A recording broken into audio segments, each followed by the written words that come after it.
우리나라를 대표하는 소설가 중 한 명인 김훈 작가는 꽃은 피었다라는 문장과 꽃이 피었다라는 두 문장 사이의 도사를 선택하는 데에만 꼬박 이틀 밤을 새웠다고 합니다. 완벽을 추구하고자 하는 그 욕심이 그를 최고의 자리로 이끈 게 아닌가 싶은데요. 비록 100% 완벽한 선택은 할 순 없더라도 완벽을 추구하는 그 마음이 우리를 좀 더 나은 선택으로 이끌어주지 않을까요? 생각의 흐릅니다. 청산유수 이은영의 선택의 기술 지금 시작합니다.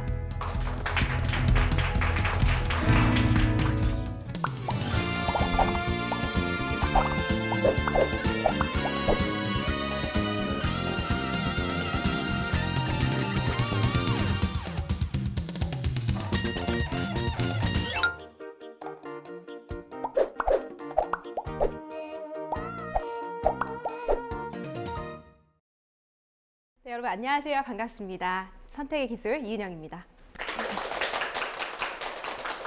네, 오늘은요 아주 의미심장한 주제죠. 왜냐하면 일의 의미에 대한 부분인데요. 제가 주변에 이제 회사원 친구들도 많이 있고요. 이제 후배들도 많이 있고 선배님들도 많이 있습니다. 그런데 이들이 일의 의미를 찾지 못해서 아주 중차대한 선택을 하죠. 이직이 됐건 퇴직이 됐건. 근데 일은요 굉장히 우리가 살아가면서 계속 해야 되는 부분이에요. 그래서 그 선택이 너무 중요해서 오늘 선택의 기술 시간에서 일의 의미를 짚어보도록 하겠습니다. 여러분들 딱 일을 시작할 때요 우리가 컴퓨터를 딱 켜잖아요. 그래서 잠깐 상상해 보세요. 오늘 월요일이고 나는 지금 이제 일을 시작해야 돼. 그래서 우리 일 시작할 때 대체로 컴퓨터를 켜죠. 그래서 학생들은 공부가 될 수도 있고요. 딱 켭니다. 그때 어떤 생각이 드세요? 저는 이 그림이 딱 와닿더라고요. 보면 이제 양측이라는 이 그림 작가, 웹툰 작가분이 쓰신 건데요. 환영합니다 라고 이제 윈도우가 딱 켜지면 이런 눈치 없는 녀석. 난 너무 하기 싫은데. 약간 이제 이런 느낌이 드는 거죠. 그래서 그 무엇이 우리에게 일의 의미를 가져다 줄까? 무엇이 좀 즐겁게, 행복하게 일을 할 수 있을까? 어떻게 하면 내가 그 즐거움 쪽으로 선택할 수 있을까? 오늘 그 이야기 한번 해보도록 하겠습니다. 그래서 이 그림이요, 이 양경수님, 양치기로도 유명한데요. 이분이 그림이 굉장히 유명해요. 그리고 책도 나왔죠. 실어증입니다. 일하기 실어증. 그래서 이제 보면은 이제 Dreams Come True 모두 다요. 이제 회사원들은요 취업 준비생 시절에 어떤 꿈을 갖고 있냐면요 내가 지원하는 그 회사에 합격하고 싶어요. 그래서 저도 이제 면접에 들어가거나 이렇게 보면요 다들 동일하게 하는 말이 있죠. 뭐예요? 뽑아만 주시면 이 목숨 다 바쳐 열심히 하겠습니다 이래요. 근데 그래서 뽑아줬어요. 3년 흐르고 5년 흐르고 뭐 8년 흐르고 그래요. 그럼 마음이 어때요? 이 직장을 어떻게 내가 나갈 수 있을까? 그게 이제 다시 나의 드림이 돼버리는 거죠. 그래서 꿈을 꿉니다. 처음에는 뽑아만 주시면 최선을 되게 몸이 아스라질 때까지 95%의 사람들이 그 약속을 하고 들어오면 어떻게 퇴사할 수 있을까라는 꿈을 꾸게 됩니다. 과연 누가 달라진 걸까요? 회사가 달라진 걸까요? 내가 달라진 걸까요? 과연 나는 어떤 선택을 한 걸까요? 그 이야기를 계속 해보겠습니다. 저도 이것도 굉장히 공감 가더라고요. 아침에 일어나면 난 아침마다 생각하곤 해. 반차 쓸까? 나가기 싫어. 이불 네가 너무 부럽다. 약간 침대 난 너가 되고 싶어. 약간 이런 이제 마음이 드는 거죠. 이 일이라는 거는요 정말 중요해요. 왜냐면요 우리가 처음 본 사람 있죠? 처음 본 사람이면 우리가 어떤 일 하세요? 라고 이제 명함을 주고받기도 하고 물어보죠. 어떤 일 하세요? 왜냐면요 일은요 나의 생계수단이에요. 내가 돈을 버는 거예요. 근데 그게 전부인가요? 그거 말고도 굉장히 중요한 정체성이 있어요. 뭐냐면 나라는 정체성이에요. 일이 곧 나예요. 그래서 처음 보는 사람을 만나면요 이름을 물어보고 또 어떤 일을 하세요? 라고 물어보는 거예요. 그 사람의 정체성을 물어보는 거죠. 그만큼 일은요 지금 내가 그것을 좋아하건 좋아하지 않건 너무 중요해요. 그래서 선택에 있어서 꼭 짚고 가야 할 문제입니다. 왜냐하면 나에게 너무 큰 영향을 미쳐요. 나의 선택에 너무 밀접한 영향이 있어요. 대부분의 사람은요 정체성하고 너무 밀접해요. 그래서 너무너무 중요해요. 근데 사람들이요 일을 시작하면 이렇게 돼버려요. 이게 메트로놈이라는 건데요 이제 박자를 맞추는 악기예요. 다 다르게 출발시키죠. 다 각자 다른 시간에 출발을 딱 시킵니다. 그러면 이 박자를 맞추는 기계가요 알아서 이제 움직이죠. 다 각자의 방향대로 움직입니다. 이렇게 가고 있구나. 그런데 이 실험자가요, 이제 하나의 개입 활동을 합니다. 뭐냐면 이거를 하나의 판 위에 딱 올려놓는 거예요. 그럼 어떤 현상이 벌어지냐, 한번 보세요. 이걸 딱 다 다르게 출발했는데 이걸 어떤 판 위에 딱 올려놔요. 그러면 놀랍게도 이게 한 방향으로 다 맞춰져요. 다 똑같아져요. 이걸 메트로놈 효과라고 하는데요. 결국 이런 경우가 발생되는 거예요. 결국 다 창의적이었고 다 달랐고 다 회사를 위해서 최선을 다하겠다라고 하는 아주 다양한 사람들을 뽑아놨어요. 그런데 회사라는 판 위에 딱 올려놓으니까 다 같아진 거예요. 그래서 왜 창의적인 아이디어가 안 나와? 좀 다르게 해봐, 혁신해봐 라고 하지만 우리는 다 같아졌고 우리는 뭔가 너무 지쳐, 힘들어. 근데 아직도 월요일이에요. 시작이 월요일이에요. 그러니까 아무런 성과도 없는 노동, 이런 것들이 나를 정말 힘들게 하는 거죠. 그래서 비슷한 선택을 내리고 출근하기 싫어. 그리고 뭔가 주 5일을 힘들게 보내고 그래, 요 이틀을 위해서 산다. 근데 이 이틀을 위해서 살기엔 5일이 너무 괴롭잖아요. 그런 선택을 하기엔 내 삶이 괴롭잖아요. 그래서 그 부분을 함께 알아보도록 하겠습니다. 혹시 원숭이 바나나 실험에 대한 이야기 들어보셨나요? 이게요, 원숭이를 우리에 넣어놔요. 그런 다음에 이 바나나를, 맛있는 바나나를 걸어놔요. 그럼 원숭이 당연히 바나나 너무 좋아하죠. 그러니까 먹고 싶겠죠. 근데 그 바나나에 손을 대면요, 거기에 이렇게 양동이 같은 걸 설치해 놔가지고요, 완전 물벼락을 맞게 합니다. 그 원숭이가 깜짝 놀래가지고 도망가는 상황이 벌어진 거죠. 그러면 다음번에 또 바나나가 있으니까 먹고 싶으니까 그렇게 몇 번 물벼락을 맞습니다. 그럼 얘는 더 이상 하고 싶지 않겠죠. 그래서 바나나가 있지만 먹지 않습니다. 그런데 이 실험자들이요, 더 이상 그 물벼락을 하는 그 양동이를 놓지 않아요. 치워버리거든요. 그런데도 원숭이들은 먹지 않아요. 왜냐하면 이미 그게 학습됐어요. 근데 심지어 나만 그런 게 아니고요, 이 그 물벼락 맞는 걸 전혀 못 본 다른 원숭이를 넣거든요. 그 환경에. 그럼 얘는 당연히 그걸 못 봤었으니까, 그리고 지금 양동이도 없어요. 그래가지고 그 바나나를 먹으려고 해요. 막 갑니다. 그럼 어떻게 하는지 아세요? 이미 물벼락을 맞았던 그 원숭이들이 엄청 때려요. 말려요. 못하게 해요. 못하게 합니다.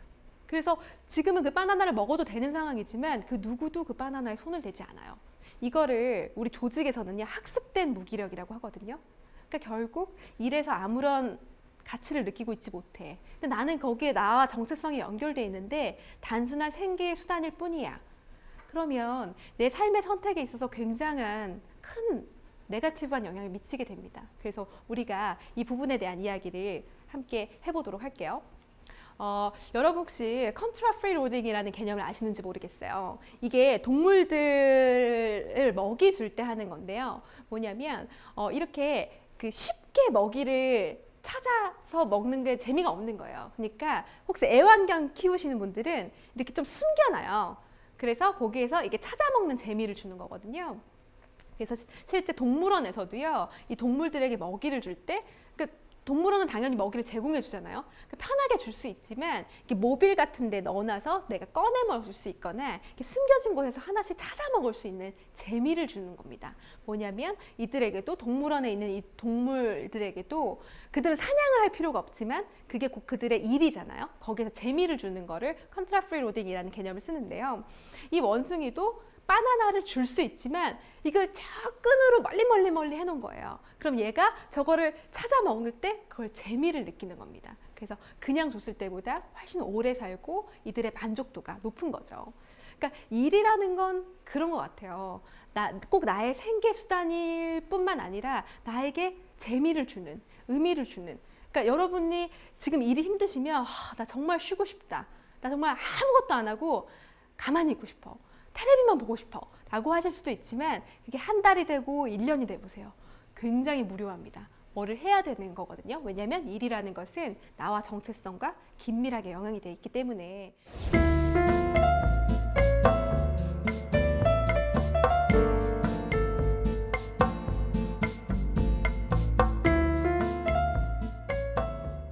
한 가지 실험을 진행해요. 뭐냐면 쥐를 갖고 실험을 하는데요.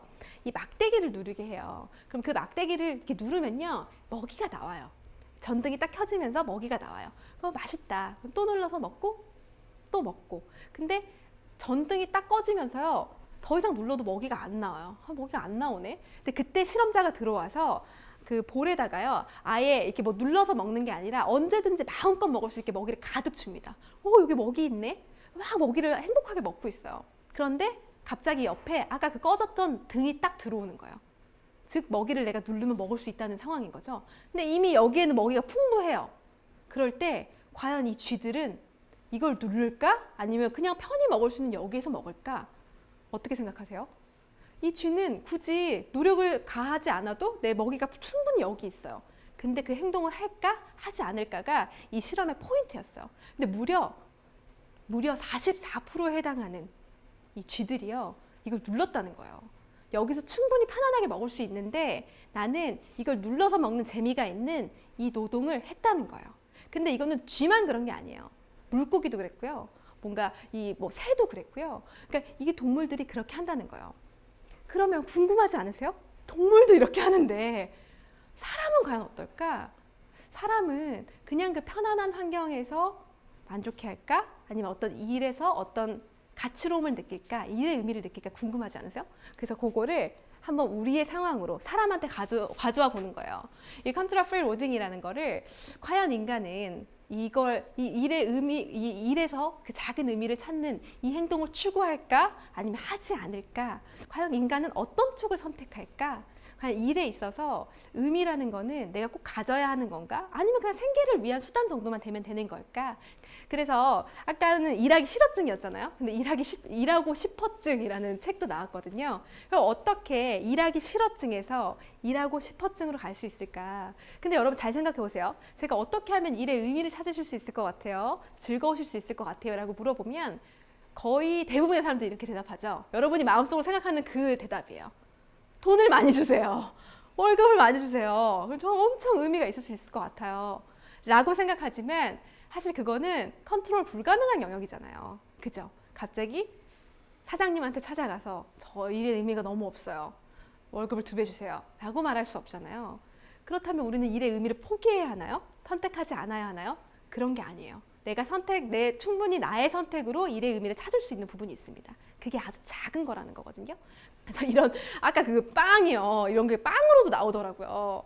그래서 저런 걸 보면서 이제 우리가 약간의 이 희열감을 느끼는 거죠. 그래서 작은 의미가 얼마나 나의 그 일에 있어서 동기부여를 시킬 수 있나, 동기의식을 불러일으킬 수 있나, 이 부분을 함께 보도록 하겠습니다.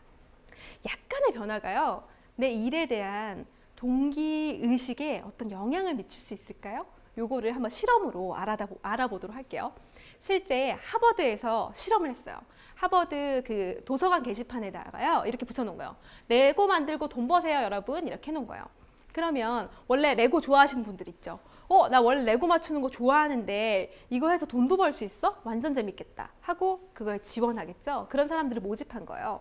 그래서 그 레고 하시는 분들은 저거 아시나요? 바이오니클이라는 거거든요. 이렇게 저거를 조립하는 거예요.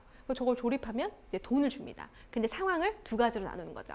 조라는 상황을 줘요. 이 조라는 학생은 어떻게 되냐면 굉장히 이거 맞추는 걸 좋아하는 친구예요. 그래서 이제 맞출 때마다 돈을 주는 거죠. 근데 이제 맞출 때마다 돈을 조금씩 깎는 거예요. 그래서 이제 몇 개까지 이 사람이 지속해서 자발적으로 그 바이오니클을 맞추는 날을 측정하는 겁니다.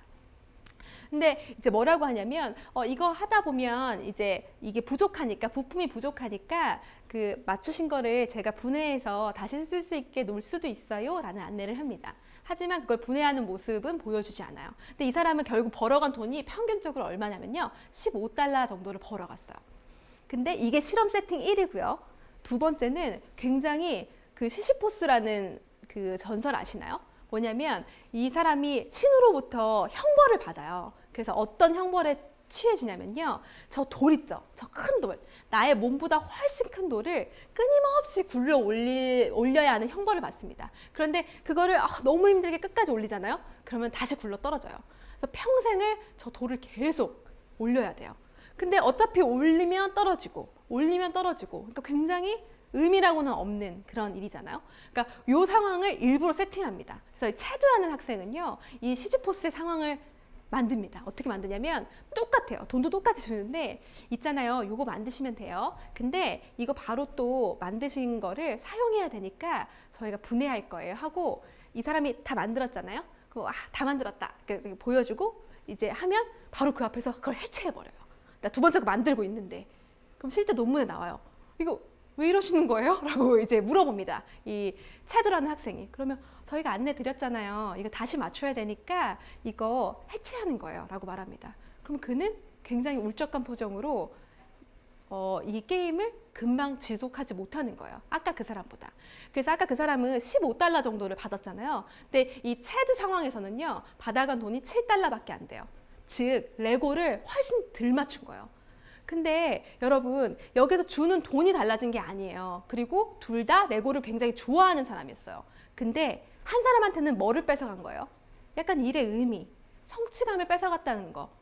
하지만 다른 건 아무것도 다르지 않았어요. 그냥 그걸 눈앞에서 본 거예요. 근데 이 굉장히 성과에서는 엄청난 차이가 벌어졌죠. 그러니까 이 일의 의미가 성과에 미치는 영향, 그리고 나의 일의 지속 시간에 미치는 영향이 굉장히 크다는 겁니다. 그래서 굉장히 상금에도 차이가 났고요. 근데 더 중요한 거는 이런 물리적인 성취의 차이뿐만 아니라 이들은 원래 레고를 좋아하는 사람이었거든요. 근데 측정을 해요. 이 실험 다 하고 나서 너 이거 레고를 네가 좋아하는 그동안 마음이 있었잖아. 근데 이 레고를 좋아하는 마음이 혹시 변동이 있었니? 그리고 앞으로 레고를 더 맞출 생각이 있어? 이걸 물어보는 거예요. 근데 그 일의 의미에 박탈을 느낀 사람 있죠? 이 친구는 원래 레고를 좋아했던 친구임에도 불구하고 레고를 싫어하게 됐어요. 저는 앞으로 안 맞출래요. 그래서 친구한테 추천하지 않겠어요. 라고 된 거예요. 원래 좋아했었는데. 그러니까 이게 원래 열정적인 사람들 있잖아요. 조직에도 처음부터 학습된 무기력이 장악하고 있는 게 아니에요. 근데 이 학습된 무기력 속에 굉장히 밝고 열정적이고 에너제틱한 사람이 들어옵니다. 근데 이 친구가 들어오면 어떻게 돼요? 결국 그게 전염이 돼버려요. 학습된 무기력이. 그래서 이 같이 굉장히 다운되는 거거든요. 그래서 이 일의 의미를 만들어 간다는 거, 그리고 우리가 이 조직에서 그 분위기를 어떻게 활성화시킬 수 있는지가 굉장히 중요한 겁니다. 그래서 행복도 전염되고요. 이 학습된 무기력도 전염돼요. 그래서 사실은 이 조직에서 학습된 무기력 조직에 에너제틱한 사람이 들어오잖아요. 그럼 이 사람이 이 학습된 무기력의 조직을 바꿀 수 있을까요? 안타깝게도 못 바꿔요.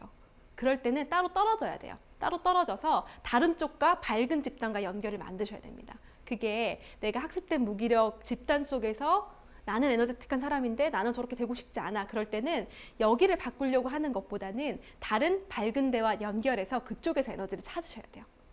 그래서 이게 조직 문화에도 굉장히 중요한 부분이고요. 그 조직 개발에도 굉장히 중요한 개념이라고 보시면 됩니다. 그래서 레슨을 한번 볼게요. 이게요, 작은 의미를 부여하는 게 너무 중요한 거예요. 근데 여러분 그렇게 생각하시나요? 작은 의미가 이 일 자체에 없는데 제가 어떻게 만들어요? 근데 그거를 본인 스스로 만드셔야 되는 거예요. 상사에 의한 일의 의미 박탈 있잖아요. 이렇게 가면 되는 일을 이렇게 가야 되잖아요. 그래서 이렇게 갈 시간이었으면 벌써 이 일을 2번 했겠다라는 생각이 들 정도로 일의 의미의 박탈을 느낍니다. 이제 그럴 때 저는 어떻게 스스로 일의 의미를 만들었냐면, 그러니까 스몰 석세스 같은 걸 만드는 거예요. 요걸 했었을 때 내가 만나는 분들과의 네트워킹, 그리고 내가 느낄 수 있는 보람, 요거를 제가 세팅해 놔서 그 안에서 스스로 일의 의미를 만드는 일들을 했었어요.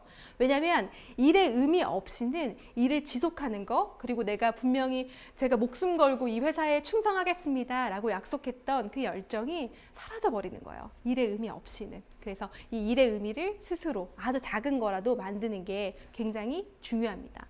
즐겁게 하려면요, 사실 이런 일의 의미를 부여하는 수밖에 없어요. 그래서 내가 하는 일에 어떤 의미를 부여할까, 즐거움을 어떻게 만들 수 있을까, 그걸 스스로 하는 게 굉장히 중요하고요. 그리고 여러분들 중에는 특정 분들이 이제 매니저로 되실 거잖아요. 그러면 우리 조직 분위기가 왜 이래? 나랑 동료들이 왜 이래? 이럴 때 할 수 있는, 같이 해볼 수 있는 것들이 있거든요. 그럼 일의 의미를 또 보람 개나 줘버려. 약간 이런 얘기들이 많이 오가잖아요. 그러니까 이게 일의 의미를 못 느끼는 건 너무 위험한 일인 거예요. 이 직원들, 내가 매니저의 입장에서 내가 어떤 영향력을 미칠 수 있는 단계에 있는 사람이라면 굉장히 적은 시간으로 일의 의미를 부여할 수 있는 방법이 있습니다. 제가 그거를 말씀드릴게요. 여러분이 지금은 매니저나 리더의 레벨이 아니더라도 나중엔 올라가실 거잖아요. 그러니까 이 방법을 알고 나중에 꼭 활용해 보시면 좋을 것 같아요. 뭐냐면 이거를 5분 대화의 힘이라고 합니다. 단 5분만으로 사람을 동기부여시킬 수 있을까? 이걸 측정한 거예요. 애덤 그랜트라고 오리지널스라는 책을 쓴 천재 중에 천재 학자분이 계십니다. MIT의 정교수가 되는데 그 20대에 된 걸로 알고 있어요. 이분이 어떤 실험을 했냐면요. 굉장히 동기부여 수준이 떨어지는 집단의 실험을 합니다. 그분들이 누구냐면 콜센터 직원분들. 여러분 혹시 그런 텔레마케팅 전화 받으시나요? 어떻게 행동하시나요? 시간이 분명히 있음에도 불구하고 회의 중입니다. 운전 중입니다. 뭐 이렇게 막 끊으시잖아요. 그러니까 감정 노동도 심하고 굉장히 일에 보람을 느끼기가 좀 어려운 분들이에요. 근데 이분들을 세팅을 딱 해놓고요. 한 그룹에는요. 결국 이분이 하는 일이 그 일로 인해서 수혜를 입거나 도움을 받는 사람이 누군지 이 일의 결과가 어떻게 되는지를 5분 동안 설명해줘요. 그러니까 내가 이 일을 하잖아요. 그럼 그게 어떤 영향을 미치는지 그 끝을 알려줘요. 그런 그룹과 아무런 설명을 안 해준 그룹 간에 이 전화를 얼마나 오랫동안 지속하는가, 빈도가 얼마나 많은가를 측정하는 거예요. 당연히 단 5분의 차이였지만 내가 지금 이거 하는 이 일, 만약에 제가 이 강의를 하는 일이 여러분 저점에 어떻게 적용을 되는지를 제가 끝까지 보는 거예요. 그래도 저는 좋은 직업인 게요. 제가 이제 이 강의를 하는 게 여러분의 표정이나 이런 걸 통해서 제가 피드백을 받거든요. 그러면 저는 어떻게 보면 제 일의 끝단의 모습을 피드백을 비주얼리 직접적으로 보는 거예요. 근데 이제 그렇지 않은 직업의 경우에는 그러니까 일의 중간만 하는 느낌 있잖아요. 그러니까 회사에 다니면 일의 첫 시작을 알 수 없죠. 그냥 오더가 떨어져요. 그러면 이 오더를 해야 해서 내가 이 일을 해야 하는 건데 도대체 이 프로젝트를 왜 해야 하는지를 내가 입증해야 되죠. 사실 나의 속마음으로는 시키셨잖아요 라고 말하고 싶지만 왜 이 일을 해야 되는지 입증해야 돼요. 이걸 도대체 왜 하는 거지? 하면서 많은 가정과 가설을 해오지만 그게 아니었어요. 그럼 처음부터 다시 해야 되죠. 그리고 그 일을 끝내도 그 일의 프로젝트의 끝이 어디로 가는지를 볼 수 없어요. 그러면 이 일의 앞단과 뒷단이 없는 상태에서 중간만 하게 되면 굉장히 일의 의미를 상실해 버리거든요. 근데 그때 만약에 매니저가, 리더가 딱 5분만 오더를 내릴 때 이 일의 프로젝트는 이런 의미로 시작됐어. 그래서 이 중간단 프로세스를 이렇게 만들어줘서 어느 정도 그림이 완성이 되면 물론 이게 많이 달라질 수 있겠지만 이 끝은 이렇게 될 거야. 혹은 이 일을 완수했었을 때 이제 이게 중간이고 끝에 다른 프로세스가 있잖아요. 그럼 그 다른 프로세스는 이제 여기서 종료가 되고 이거는 이렇게 돼서 시작이 된다. 그리고 이 프로젝트가 완성을 됐었을 때 이거에 수혜를 입는 사람은 누구야? 라는 말을 해주는 것 자체가 딱 5분이지만 이 사람의 생산성, 이 사람이 일의 의미를 느끼는데 굉장한 영향력을 미친다는 거예요. 생산성도 높아지고 일의 지속 시간도 높아지고 결국 학습된 무기력을 없애는데 결정적인 요인이 5분 만에 해결될 수 있다. 일의 시작과 끝을 알려주는 거. 그러니까 나 스스로는 우리 매니저는 그렇지 않아요 라는 생각이 드신다면 스스로 내가 일의 시작과 끝을 스스로 일의 의미를 정의하셔야 돼요. 그래서 내가 느낄 수 있는 작은 스몰 석세스를 느끼셔야 되고요. 여러분이 차츰 매니저가 됐었을 때, 리더의 영향력을 끼칠 수 있었을 때 단 5분이라도 투자해서 이 사람이, 이 구성원이 하는 일의 처음과 끝을 알려주세요. 그렇게 일의 의미를 느끼게 해주시면 결국 우리 조직은 바꿀 수 없어요. 이 학습된 무기력을 어떻게 할 수 없어요가 차츰차츰 변화하게 될 겁니다. 단 5분의 노력만 기울이시면 됩니다. 그래서 저는 이 구글에요. 제가 친구가 있거든요. 근데 이 친구는 일본인이에요. 구글 재팬에서 일을 하는데 이 친구는 구글에서 일하는 게 뭐가 좋아? 라고 제가 물어봤어요. 구글은 굉장히 꿈의 회사로 알려져 있잖아요. 그래서 당연히 모든 게 다 좋겠지만 뭐 밥도 좋다 그러고 복지도 좋다 그러고 뭐 동료도 너무 좋잖아요. 근데 뭐가 제일 좋아? 라고 했었을 때 좀 굉장히 신선했거든요. TGIF라고 하는 거예요. TGIF? 뭐야? 식당 이름이야? 라고 생각했는데 그게 이제 미국 같은 데서 이제 금요일 날 피자를 시켜서 이제 먹잖아요. 근데 이제 야근을 할 때 우리도 많이 먹지만 여기에 이제 미국 문화는 뭐냐면 이거를 먹으면서 리더와 이야기를 자유롭게 하는 거예요. 근데 실제 구글에서는 또 리더십이라는 게 있어요. 생각 리더십이라고 해서 이들이 창업자잖아요. 레리 페이지랑 세르게이 브린이 창업자예요. 근데 창업자들이 지금 우리 회사의 큰 이슈, 이건 직원들이 그 프로그램을 통해서 올려요. 그럼 가장 많은 그 추천을 받은 게 그날의 아젠다가 됩니다. 그러면 이 아젠다에 대해서 저 밑에 있는 직원도요 물어볼 수 있고, 이게 다 어차피 연결이 영상으로 되니까, 그리고 창업자의 생각을 알 수 있는 거예요. 그러니까 이 구글이라는 큰 조직에서 이 일의 시작과 끝을 알게 해주는 거예요. 구글이니까 할 수 있죠 라고 생각하실 수도 있지만, 사실 이걸 우리 문화 속으로 들어올 수 있거든요. 구글은 보안이 굉장히 문제잖아요. 그럼 이거 굉장히 중요한 보안 사항인데 이게 나가면 어떡해요? 라고 걱정을 하지만, 사실 구글의 문화는 그렇더라고요. 우리 회사의 사람은 회사에 큰 타격을 입힐 만한, 회사에 해가 될 만한 행동을 하지 않는다. 내가 아는 것은 저 밑에 있는 직원도 알아도 된다. 그게 구글의 리더십이다. 그래서 그걸 또 리더십이라고 하더라고요. 그러니까 일의 시작과 끝을 아는 거, 그걸 창업자가 밑에 있는 직원들과 함께 하는 시간이 있는 거. 그래서 이 저의 유스케라는 이 친구는요, 그게 내가 구글에서 제일 좋은 거야 라고 하는데 굉장히 부러웠어요. 그래서 이 일의 시작과 끝을 아는 거는 우리가 연구에서만 본 게 아니라 실질적인 회사 생활에서도 굉장히 중요하고, 꼭 이걸 창업자가 해야 되는 게 아니라 우리 이 리더, 이 작은 그룹에서의 리더도 할 수 있겠다라는 생각을 했습니다. 일의 의미를 찾는 법에서는요, 정리해 볼게요. 작은 일의 의미를 나 스스로 찾자. 그리고 이런 즐거움이 정말 일을 계속할 수 있는 원동력이고, 이런 건 나의 정체성의 하나다. 그리고 리더라면 일의 시작과 끝을 알게 해주자. 그래서 우리 구성원들의 일의 의미를 찾아주자라는 이야기였습니다. 네, 여러분들 또 한 주 보내실 텐데요. 네, 일의 의미 있는, 그리고 스스로 작은 스몰 석세스 하는 그런 한 주가 되셨으면 좋겠습니다. 네, 이은영이었습니다. 감사합니다.